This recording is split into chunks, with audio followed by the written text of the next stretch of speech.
चलिए वीडियो को आगे कंटिन्यू करते हैं। हमने एक बेसिक वेबसाइट यहाँ पे क्रिएट की थी। अभी उसमें थोड़ा आगे कुछ और एडिट करके देखते हैं, कुछ और चेंजेस करके कुछ और नई चीज़ें सीखते हैं। तो यहाँ पे HTML का फाइल क्रिएट हुआ है। इसको अगर हम डबल क्लिक करते हैं तो ऑब्वियस सी बात है, ये तो ब्राउजर से ओपन हो जाएगा। लेकिन इसमें हमें एडिटिंग करनी है, चेंजेस करने हैं, तो इस पर राइट क्लिक करके ओपन विद नोटपैड कर सकते हैं। और या आपके पास अगर नोटपैड प्लस प्लस हो तो इसको भी यूज कर सकते हैं। अभी आप नोटपैड यूज कीजिए। नोटपैड से हमने ओपन किया, हमारी यहाँ फाइल ओपन हो गई है। अभी हम देखते हैं बोल्ड टैग। नॉर्मल जैसे बोल्ड, इटैलिक, अंडरलाइन आप करते हैं, फॉर्मेटिंग करते हैं, तो फॉर्मेटिंग में मैं आपको पहला फॉर्मेटिंग आपको बता रहा हूँ बोल्ड। तो हमने यहाँ पे देखा कि हमारी ये फर्स्ट वेबसाइट यहाँ पे किस तरीके से लिख के आ रहा है। ठीक, तो इसको हम एक काम करते हैं, साइड बाय साइड यहाँ कर देते हैं, आपको समझने में आसान रहेगा।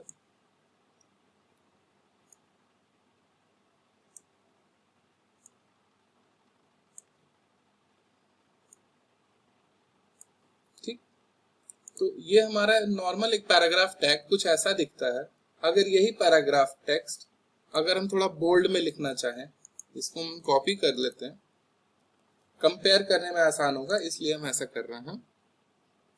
बोल्ड टैग लगाने के लिए सिंपली हम एंगुलर ब्रैकेट में बी लिख देते हैं। कहां पे लिखते हैं? उस एरिया में जिस एरिया को हमें बोल्ड करना होता है। ठीक, हमें किसको बोल्ड करना है? पैराग्राफ को बोल्ड करना है। अपने जो मैंने दूसरा वाला जो पैराग्राफ लिखा है, यहाँ पे हम लिख देते हैं बोल्ड टेक्स्ट, आपको आसानी से कंपेयर करने में आसानी होगी। तो हमने इस वाले पैराग्राफ को बोल्ड करना था, तो इसके अंदर हमने एक और यहाँ पे बोल्ड का टैग यूज किया है। कैसा दिखता है? सिंपली यहाँ पे सेव कर लीजिए और इसको रिफ्रेश कर लीजिए। ये देखिए बिल्कुल वही है, लेकिन थोड़ा सा बोल्ड हो गया। ठीक, यहाँ पे आप इसके अंदर कुछ भी लिख सकते हैं, आपकी मर्जी, चाहे जो आपको लिखना हो। फाइल को ऐसे सेव करके यहाँ पे रिफ्रेश करेंगे तो वो चीज यहाँ पे रिफ्लेक्ट हो जाएगी। क्लियर है? बोल्ड लगाना बहुत आसान है। एक ऐसे ही होता है स्ट्रॉन्ग, बिल्कुल इससे मिलता जुलता ही होता है। तो एक स्ट्रॉन्ग भी लगा के हम देखते हैं स्ट्रॉन्ग कैसे लगता है। बोल्ड और स्ट्रॉन्ग में बहुत माइनर सा डिफरेंस होता है। मैंने यहाँ पे एक और कॉपी कर लिया है, आपको जैसी जरूरत हो जहां पे वैसा ही यूज कर सकते हैं। इसको सेव करते हैं, देखते हैं ये वाला कैसा दिखता है। बहुत माइनर सा डिफरेंस आएगा दोनों में, लेकिन डिफरेंस होता है। ठीक ठीक, बेसिक सा डिफरेंस है। बोल्ड क्या करता है? थोड़ा सा बस मोटा कर देता है। ठीक, लेकिन ये वाला मोटा नहीं कह सकते, मतलब मोटा तो करता ही है, साथ में इसके जो एजेस हैं उन्हें शार्प कर देता है। क्लियर? आसान था। ऐसे ही होता है इटैलिक टैग। इटैलिक भी ऐसे यूज करके देखते हैं, इसी पे यूज कर लेते हैं। जैसे हमने बोल्ड यूज किया था वैसे ही इटैलिक यूज कर सकते हैं। इटैलिक के लिए यूज करते हैं आई, कैपिटल, स्मॉल, कोई दिक्कत नहीं, कोई फर्क नहीं पड़ता। ठीक, यहाँ पे देखिए वही स्टेटमेंट हमारे पास इटैलिक में आ गया। हमें बोल्ड इटैलिक चाहिए तो यहाँ पे बोल्ड भी लगा लीजिए और इटैलिक भी लगा लीजिए, कोई दिक्कत नहीं है। लेकिन जहां जो टैग ओपन कीजिए उसी सीक्वेंस में क्लोज होना चाहिए।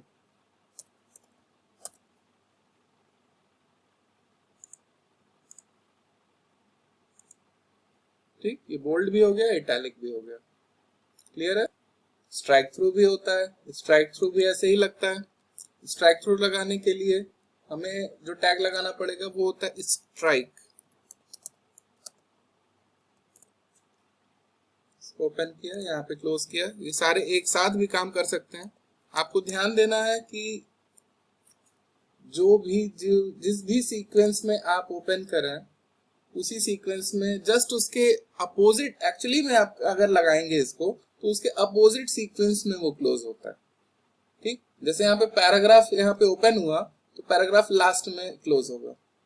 यहाँ पे पैराग्राफ और बोल्ड मैंने ओपन किया है और इटैलिक ओपन किया है, तो यहाँ देखिए इटैलिक पहले क्लोज हो जाएगा, फिर बोल्ड क्लोज होगा, फिर पैराग्राफ। तो ये सीक्वेंस आपको ध्यान देना है, बहुत आसान है। स्ट्राइक करके हम देखते हैं कैसा दिखता है। कोई भी यहाँ पे चेंजेस कीजिए तो यहाँ पे आपको सेव जरूर करना है, तभी यहाँ पे आपको रिफ्लेक्ट करेगा। ये देखिए स्ट्राइक थ्रू आपने यूज किया होगा। ऐसे ही हमने अगर पैराग्राफ हम यूज करते हैं, ऐसे ही हम जस्टिफाई भी यूज कर सकते हैं।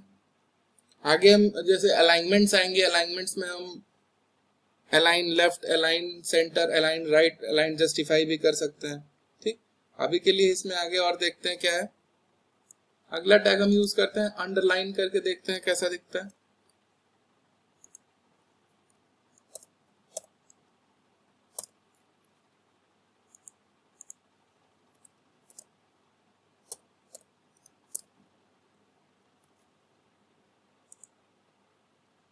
काफी आसान है, याद कर लीजिएगा। P वाला टैग पैराग्राफ के लिए, B बोल्ड के लिए, I इटैलिक के लिए, स्ट्राइक थ्रू के लिए और U अंडरलाइन के लिए। तो काफी आसान था। अब हम आगे देखते हैं। मैंने आपको पिछले वीडियो में थोड़ा सा ये H1 बताया था और आपसे कहा था कि H1 से लेके H6 तक की हेडिंग्स होती हैं, तो इन कैसे यूज होती हैं, कैसे दिखती हैं। आइए इसको करके देख लेते हैं। इसको हटा देते हैं, अभी H1 लगा के देखते हैं, बाद में इसको यूज करेंगे।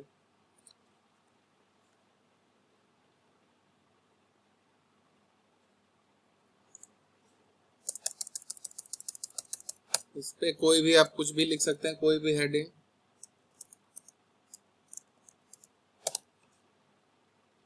H1 था, ये सबसे बड़ा होगा। H2, H3, H6 भी करके देख लेते हैं।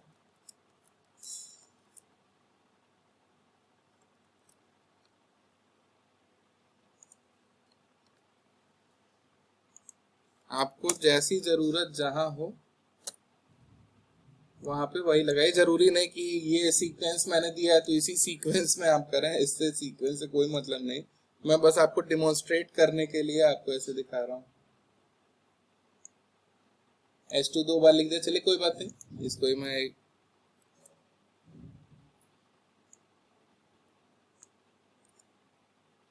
ये सीक्वेंस मैंने यहाँ पे दिया H1, H2, H3, H4, H5 और H6। तो जो ओपन हुआ है वही क्लोज भी होगा। H2,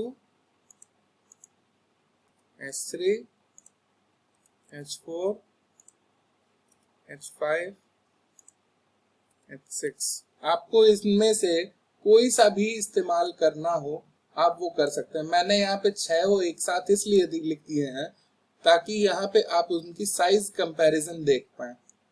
आपकी जैसी मर्जी, आप जिसमें से आपको H1 का साइज चाहिए H1 ही डालिए, H4 का डालना H4 डालिए। देखते हैं कैसा दिखता है। देखिए H1 सबसे बड़ा, H2 उससे छोटा, H3, H4, H5 और H6। क्लियर है? काफी आसान था। अगली वीडियो में आपको यह अभी बता देता हूँ, एक डिवीजन टैग होता है। डिवीजन मतलब हम अपनी साइट को सेक्शंस में, अपने अलग अलग जो भी हम टैग्स लगाते हैं, जो स्टाइल्स लगाते हैं, उनको हम सेक्शंस में बांटते हैं। तो डिवीजन टैग कैसे लगता है, पढ़ा आपने है ही। डिवीजन लगा के देखते हैं कैसे लगता है।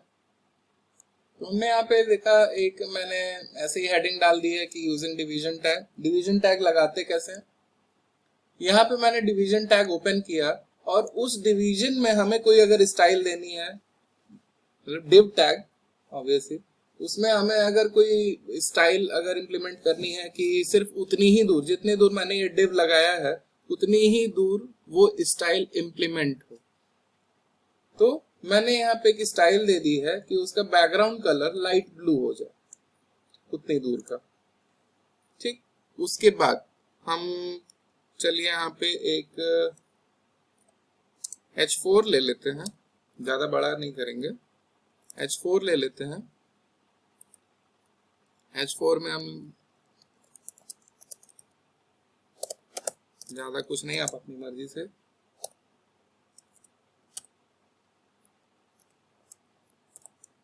और एक पैराग्राफ भी ले लेते हैं। चलिए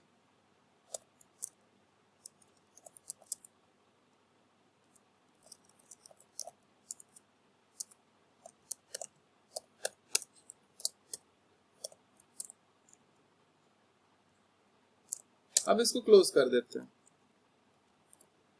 अपना div क्लोज कर देते हैं। क्लियर है? अब इसके बाद हम एक और पैराग्राफ लेते हैं ताकि हम डिफरेंस आपको बता पाए div में और नॉर्मल में।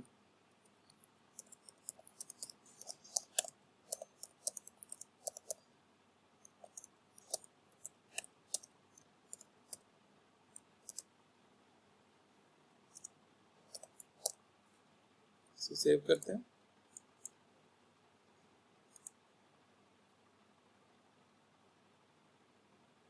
ठीक,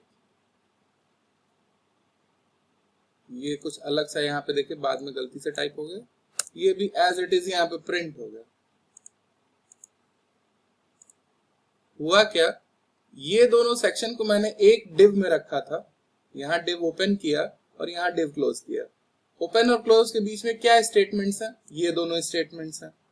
ठीक, तो इन दोनों स्टेटमेंट्स पे कौन सी स्टाइल इंप्लीमेंट हुई? ये वाली स्टाइल। अब यहाँ पे div ये क्लोज हो चुका है, तो इसके बाद मैंने जो यहाँ पे पैराग्राफ लिखा है ये उस div के बाहर है। ठीक, तो उस पे वो स्टाइल इंप्लीमेंट नहीं हुई है। और ये तो हेडिंग आपको पता ही है, मैंने एक ऐसे ही आपको डिमॉन्स्ट्रेट करने के लिए एक h1 यहाँ पे टैग लगा दिया था। तो काफी आसान था। अभी के लिए इतना ही, बाकी आगे की वीडियो में कंटिन्यू करते हैं।